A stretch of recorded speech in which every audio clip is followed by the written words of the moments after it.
നമസ്കാരം. തെക്കോടക്കിലേക്ക് വീണ്ടും സ്വാഗതം. ഞാൻ വി കെ ചെറിയാൻ, ഡൽഹിയിൽ നിന്നും. എൻ്റെ സീനിയർ സുഹൃത്ത് ശ്രീ മദൻകുട്ടി തിരുവനന്തപുരത്ത് നിന്നാണ്. അദ്ദേഹം ഇലക്ഷൻ്റെ റിസൾട്ടുകളും ഒക്കെ അനലൈസ് ചെയ്യാൻ വേണ്ടി തിരുവനന്തപുരത്താണ്.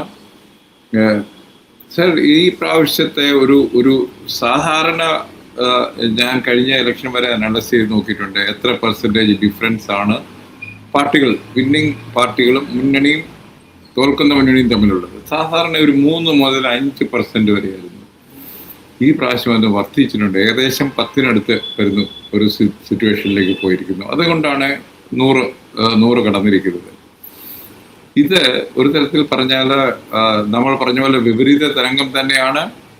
മാത്രമല്ല, വടക്കൻ കേരളത്തിൽ, കണ്ണൂർ പ്രത്യേകിച്ച്, പയ്യന്നൂരും തളിപ്പറമ്പിലും ഒക്കെ CPM കാൻഡിഡേറ്റുകൾ തോക്കുക എന്ന് പറഞ്ഞാൽ അതെന്താണ് സാർ കാണിക്കുന്നത്? ഈ പെർസെൻറ്റേജിൽ മാത്രമല്ല, ഇതൊരു അടിയൊഴുക്ക് ഡിഫറൻ്റ് അല്ലേ? അതായത് പലരും ഇത് പറയുന്നു, ഇത് വിമോചന സമരത്തിന്റെ ഓപ്പോസിറ്റാണ്. പാർട്ടി അണികൾ തന്നെ ചില പാർട്ടി നേതൃത്വത്തിൽ നിന്ന് വിമോചനം ലഭിക്കാൻ വേണ്ടിയുള്ള ഒരു വോട്ട് ചെയ്തു എന്നുള്ള മട്ടില് സോഷ്യൽ മീഡിയ പോസ്റ്റുകളൊക്കെ വരുന്നുണ്ട്. താങ്കളുടെ എങ്ങനെയാണ് ഇതിനെ നോക്കിക്കാണുന്നത്? താങ്കൾ പറയുന്ന പോലെ ഇടതുപക്ഷ ജനാധിപത്യ മുന്നണിയുടെ വോട്ടുകൾ 7.5% വീണിരിക്കുന്നു. ഇത് ഒരു കേരളത്തിൽ ഒരുപക്ഷെ അടിയന്തരാവസ്ഥയ്ക്ക് ശേഷം അച്യുതമേനോന്റെ നേതൃത്വത്തിൽ നടന്ന തെരഞ്ഞെടുപ്പിൽ CPM-ന് പറ്റിയ ആഘാതത്തെ അതിനൊപ്പമുള്ള, അല്ലെങ്കിൽ പിന്നീട് എത്രയോ വർഷങ്ങൾ കഴിഞ്ഞാണ് CPM-ന് തിരിച്ചു വരാൻ കഴിഞ്ഞത്. അപ്പോൾ ഇതിന്റെ സ്കെയിൽ, ഈ LDF-ന്റെ പരാജയത്തിന്റെ സ്കെയിൽ സീറ്റുകളിൽ മാത്രമല്ല, ബഹുജന വോട്ടുകളുടെ എതിർ ഒഴുക്കിൽ വളരെ വ്യക്തമാണ്. അത് താങ്കൾ പറഞ്ഞതുപോലെ തീർച്ചയായും ഇടതുപക്ഷ അനുഭാവികളും കുടുംബങ്ങളും അംഗങ്ങളും അടക്കം വോട്ട് ചെയ്തില്ലെങ്കിൽ ഇത്തരത്തിലുള്ള ഒരു ഒഴുക്ക്, real shift of around 8%, 7.5 to be exact, ആളുകൾ മാറിയിരിക്കും, രാഷ്ട്രീയ നിലപാടുകൾ മാറിയിരിക്കും.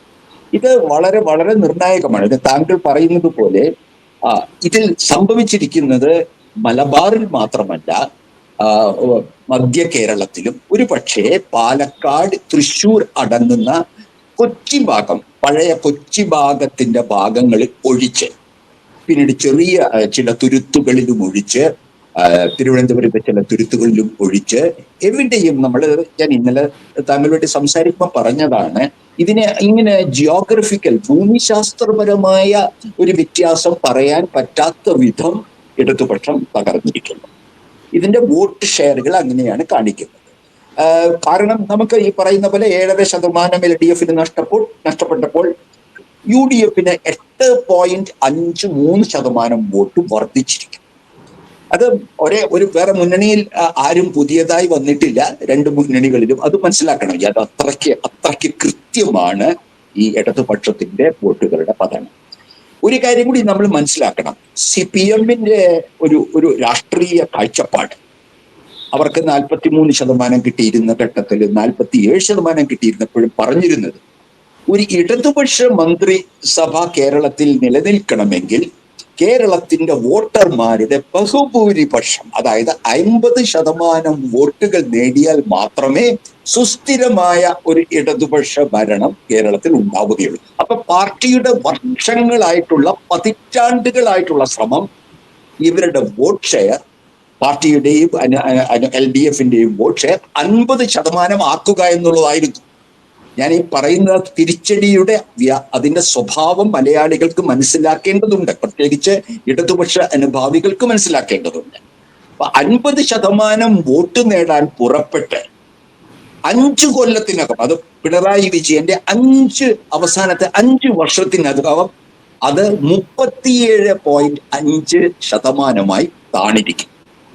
ഒരു പക്ഷേ കൂടുതൽ വ്യക്തമാക്കുന്നതിന്, കേരളത്തിലെ വോട്ടർമാരിൽ 1/3 മാത്രമാണ്, അതിൽ അല്പം കൂടുതൽ മാത്രമാണ് ഇന്ന് ഇടതുപക്ഷ ജനാധിപത്യ മുന്നണിയെ പിന്തുണയ്ക്കുന്നത്.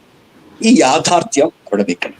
അതിനോടൊപ്പം നമ്മൾ മറക്കാൻ പാടില്ലാത്ത വളരെ പ്രധാനപ്പെട്ട ഒരു സ്ഥിതി വിവര കണക്ക് മലയാളിയുടെ മനസ്സിൽ, പ്രത്യേകിച്ച് മതനിരപേക്ഷ ജനാധിപത്യ മലയാളിയുടെ മനസ്സിൽ ഉണ്ടാവണം. BJP അല്ലെങ്കിൽ NDA എന്ന് നമ്മൾ വിളിക്കുന്ന അതിന്റെ ചരിത്രത്തിൽ, കേരളത്തിന്റെ പാർലമെന്ററി തിരഞ്ഞെടുപ്പ് ചരിത്രത്തിൽ ആദ്യമായി 1-ലേറെ സീറ്റുകൾ, 3 സീറ്റുകൾ വിജയിച്ചിരിക്കുന്നു.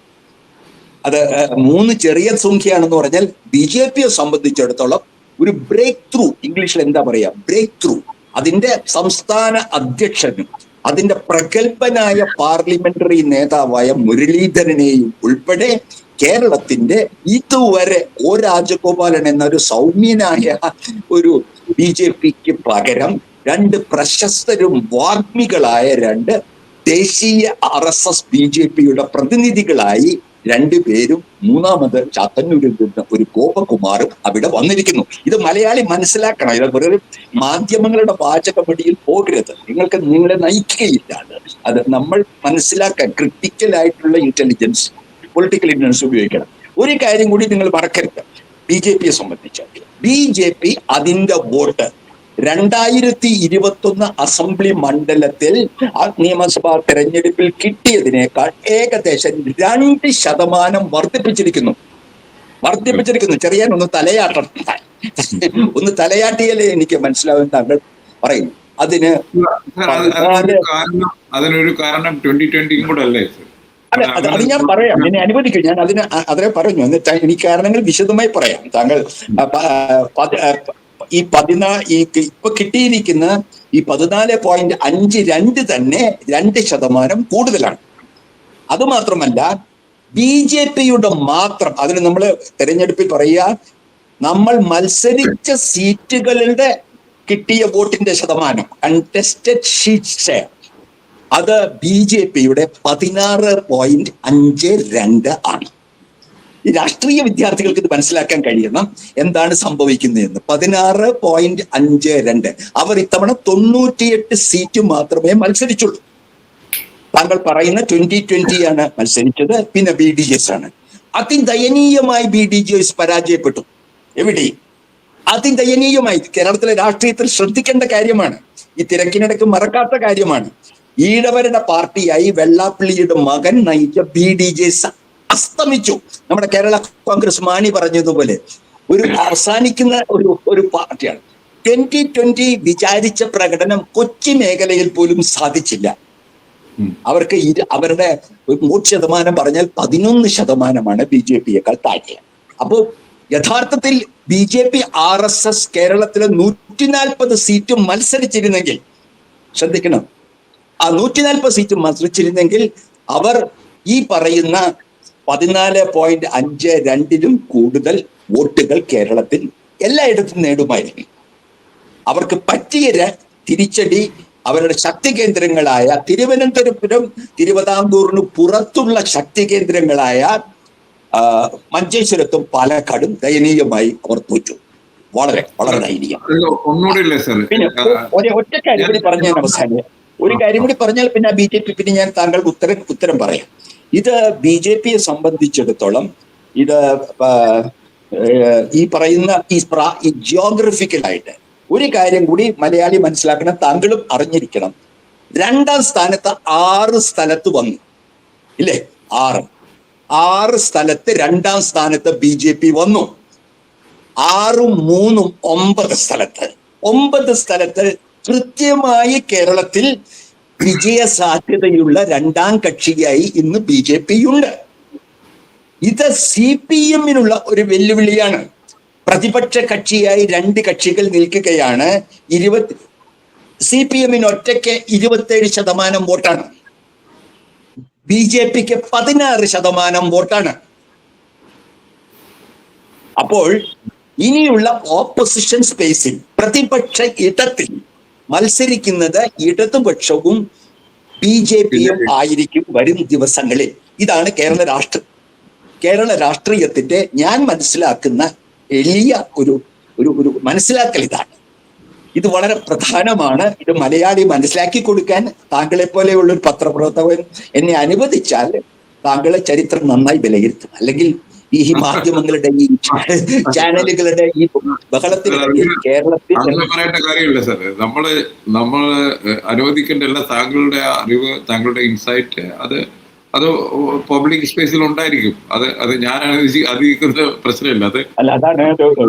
അത് ഡൈനാമിക്സ് അങ്ങനെയല്ലേ. അപ്പൊ അല്ല, ഞാനന്ന് ഇന്ന് ഇതിനകത്ത് വളരെ സീരിയസ് ആയിട്ട് എനിക്ക് തോന്നുന്നത്, ബംഗാളിൽ നടന്ന പോലെ ഈ 27% CPM വോട്ടുകളും 14 NDAയുടെ അല്ലെങ്കിൽ BJPയുടെ വോട്ട് എന്ന് പറയുമ്പോൾ അതിന്റെ ഡിഫറൻസ് എന്ന് പറയുന്നത് ഏകദേശം 10-12% ഉള്ളൂ ഡിഫറൻസ് എന്നുള്ളതാണ് സർ.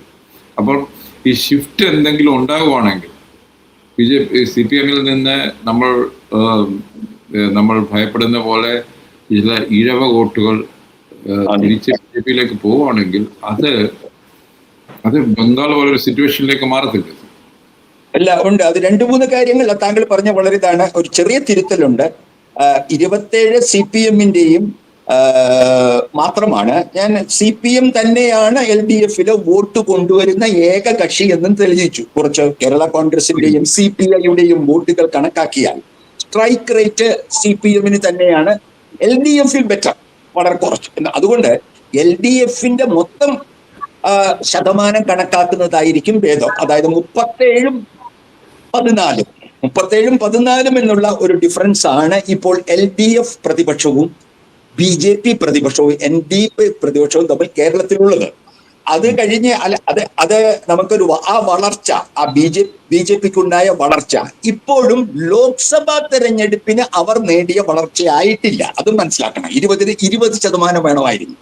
അപ്പൊ അവരിപ്പോഴും എത്തി നിൽക്കുന്നത് അസംബ്ലി തെരഞ്ഞെടുപ്പിൽ റെക്കോർഡ് വോട്ടാണ് വരുന്നത്. അസംബ്ലി തെരഞ്ഞെടുപ്പ്, കേരളത്തിലെ അസംബ്ലി തെരഞ്ഞെടുപ്പിൽ റെക്കോർഡ് വോട്ടാണ് 14.52 and 3 seats with second place in 6 seats. ഇത് ക്ലാരിറ്റിയോടുകൂടി മനസ്സിലാക്കുക. എന്നിട്ട് ഇവർ തമ്മിലുള്ള വോട്ട് ഡിഫറൻസ് 20 ആണെങ്കിൽ പോയി, അതായത് 37-15 12% അത് കഴിഞ്ഞ ഇനി വരുന്ന കാലങ്ങളിൽ എങ്ങനെയാണ് അത് മാറാൻ പോകുന്നത്? താങ്കൾ ചോദിച്ച വളരെ സുപ്രധാനമായ ചോദ്യം. അത് എങ്ങനെയാണ് ഷിഫ്റ്റ് ചെയ്യാൻ പോകുന്നത്? BJPയിലേക്ക് പോയ വോട്ടുകൾ CPM-ലേക്ക് വരുമോ? അത് പോകണമല്ലോ, പറയണ്ടേ. ഈ BJPയിലേക്ക് പോയ വോട്ടുകൾ തിരിച്ച് വരുമോ? UDF-ൽ നിന്ന് പോയ ഈ BJPയുടെ ഈ 16% വോട്ടിൽ കൃത്യമായി അറിയേണ്ടത് അവരുടെ വോട്ടിൽ മുസ്ലിങ്ങളില്ല. അത് ആരോടും പറഞ്ഞു കൊടുക്കേണ്ട കാര്യമില്ല. ക്രിസ്ത്യാനികൾ വളരെ കുറവ്. അപ്പോൾ ഈ BJPയുടെ ഈ 16.5% NDAയുടെ 14.2 വന്നിരിക്കുന്നത് ഹിന്ദു വോട്ടർമാരിൽ നിന്നാണ്. കേരളത്തിൽ വളരെ 52% വരുത്തില വരുന്ന കേരളത്തിലെ ഹിന്ദു വോട്ടർമാരിൽ നിന്നാണ് BJP അതിന്റെ വോട്ട് ഏത് തെരഞ്ഞെടുപ്പിലും മേടിക്കുന്നത്. അത് 3 പ്രധാന ഘടകങ്ങൾ: നായർ, ഈഴവ, ദളിത്. ഇതെവിടെ നിന്നാണ് വരുന്നത്? നായറിൽ നിന്നാണ് വരുന്നതിനുള്ള വസ്തുതാപരമായി എല്ലാം നമുക്കറിയാം. ആദ്യമേ അത് വന്ന വോട്ട് UDF-ൽ നിന്ന്, പിന്നീട് ഇടതുപക്ഷത്തിൽ നിന്നുള്ള നായർ വോട്ടർ, പതുക്കെ ഈഴവ വോട്ടർമാരും UDF-ൽ നിന്നും ഉണ്ടായിരുന്ന വോട്ടർമാരും കഴിഞ്ഞ തവണ വരെ BJPയിലേക്ക് മാറി. ഇത്തവണ സംഭവിച്ചത് എന്താണെന്ന് നമുക്ക് സൂക്ഷ്മമായ സമുദായ കണക്കുകൾ വരുമ്പോൾ മനസ്സിലാകും. എന്തായാലും അത് ഹിന്ദു വോട്ടിൽ നിന്നാണ്. CPM-ന്റെ അടിത്തറയും ഹിന്ദു വോട്ടാണ്. CPM-ന്റെ അടിത്തറയും ഹിന്ദു വോട്ടാണ്. അപ്പൊ അതിന്റെ മത്സരമാണ്. ഇവിടെ ഒരു ചോദ്യം നിൽക്കുന്നു സർ. നമ്മുടെ സുരേഷ് ഗോപി തൃശ്ശൂരിൽ ജയിച്ചു. പക്ഷെ തൃശ്ശൂർ ഏരിയയിലെ ഏതെങ്കിലും അസംബ്ലി സെഗ്മെന്റിൽ BJP രണ്ടാമത് വന്നോ? അതോ അവിടെ എവിടെയും വന്നില്ല എന്നല്ല. മനസ്സിലാക്കേണ്ടത് അവിടെ എന്താണ് മനസ്സിലാക്കേണ്ടത്? അവിടെ രണ്ടാം സ്ഥലത്ത് അവിടെ 3-ാം സ്ഥാനത്താണ് മണലൂരിൽ പോലും വന്നത്. മണലൂരിലാണ് BJPയുടെ സ്ഥാനാർത്ഥി ഉണ്ടായിരുന്നത്. തൃശ്ശൂർ ഭാഗത്ത് സുരേഷ് ഗോപിക്ക് കിട്ടിയ വോട്ടുകളുടെ നിലവാരത്തിലേക്ക് എവിടെയും വരാൻ BJPക്കോ, അതിൽ ഒരുപാട് പ്രശ്നങ്ങളുണ്ട്. പലതും BDJS ആണ് മത്സരിച്ചത്. ചില കൊടുങ്ങല്ലൂർ പോലെയുള്ള സ്ഥലങ്ങൾ മത്സരിച്ചത് 2020 ആണ്. അപ്പൊ കൃത്യമായി BJPയുടെ വോട്ടുകൾ നഷ്ടപ്പെട്ടു എന്ന് ഞാൻ പറയില്ല. പക്ഷേ സുരേഷ് ഗോപിയുടെ സമയത്ത് തൃശ്ശൂർ ജില്ലയിൽ നേടിയ മുൻകൈ BJPക്ക് ഇന്നില്ല. അതിന് ഒരു കാരണം ക്രിസ്ത്യാനികൾ വോട്ട് ചെയ്തിരുന്ന ക്രിസ്ത്യാനികൾ തിരിച്ച് UDF-ന്റെ കൂട്ടത്തോടുകൂടി വോട്ട് ചെയ്തു തുടങ്ങി. ഇത് ഒരു ഫാക്ട്. പാലക്കാടും ഈ മാങ്കൂട്ടം വിവാദത്തിന് ശേഷവും ഒരു CPM ഒരു മുസ്ലിം സ്ഥാനാർത്ഥിയെ നിർത്തിയതിന് ശേഷവും പാലക്കാട് BJPയുടെ ഏറ്റവും താരശോഭയുള്ള ശോഭാ സുരേന്ദ്രൻ 13,000 ചില്ലാനും വോട്ടിന് പരാജയപ്പെടുകയാണ്. അവിടെയും വലിയ ആശ്വാസത്തിന് വകയുണ്ട് പാലക്കാട്. കാസർഗോഡ് ഞാൻ മഞ്ചേശ്വരം പറയേണ്ട, താങ്കൾക്ക് കൃത്യമായി അറിയാമല്ലോ. മഞ്ചേശ്വരത്ത് സുരേന്ദ്രൻ ശരിക്ക് അക്ഷരാർത്ഥത്തിൽ പൊട്ടിത്തകരുകയായിരുന്നു. 20,000 വോട്ടിന് UDF-നോട് തോൽക്കുകയായിരുന്നു ചെയ്തത്. അപ്പൊ നമ്മൾ ഭയപ്പെട്ട മഞ്ചേശ്വരവും പാലക്കാടും അവരുടെ അടിത്തറ BJP RSS അടിത്തറ ശക്തമാണെങ്കിലും നമ്മൾ ഭയപ്പെട്ട രീതിയിൽ ആ വോട്ടുകൾ സീറ്റാക്കാൻ പരാജയപ്പെട്ടു. എന്നാൽ ചാത്തന്നൂരും തിരുവല്ലയിലും തിരുവനന്തപുരത്തെ മണ്ഡലങ്ങളിലും അവർക്ക് അവരുടെ വോട്ട് വിന്നിങ് സീറ്റാക്കാനും സെക്കൻഡാക്കി വരാനായിട്ടും അവർക്ക് കഴിയും. ഉദാഹരണം തിരുവല്ല നമ്മൾ ഇവിടെ സംസാരിച്ചാണ്. RSSന്റെ കൈ പിടിച്ച് കൊണ്ടുവന്ന് അതിന് വളരെ ക്ലോസ് ആയിട്ടുള്ള സെക്കൻഡായിരുന്നു തിരുവല്ല. താങ്കൾക്ക് അറിയാവുന്ന താങ്കളുടെ ഇവിടെയൊക്കെ പ്രദേശമായിരിക്കും എന്ന് ഞാൻ കരുതുന്നു. അത് വളരെ ശ്രദ്ധിക്കണം. അപ്പൊ നമ്മൾ പറയുന്നത് BJPയുടെ പെർഫോമൻസ് 3 സീറ്റിന്റെ മാത്രമല്ല, 6 സീറ്റ് ക്രിസ്ത്യൻ മേഖലയായ തിരുവല്ലയിൽ പോലും ഇപ്പോഴും അവർ വളരെ ശക്തമായി നിൽക്കുന്നു. ചാത്തന്നൂര് ഞാൻ പറയേണ്ട ഒരു ഹിന്ദു ഭൂരിപക്ഷ സീറ്റാണ്. ഒരു കാര്യം കൂടി ഇതിൽ മലയാളികളോട് പറഞ്ഞിട്ട് മാത്രം ഞാൻ പിന്നെ ഒന്നും പറയുന്നില്ല ഇതിനെപ്പറ്റി. ഒരു കാര്യം കൂടി പറയാം. ഈ 3 സീറ്റിലും നിഷ്പ്രയാസം BJPയെ തോൽപ്പിക്കാൻ കഴിയുമായിരുന്നു.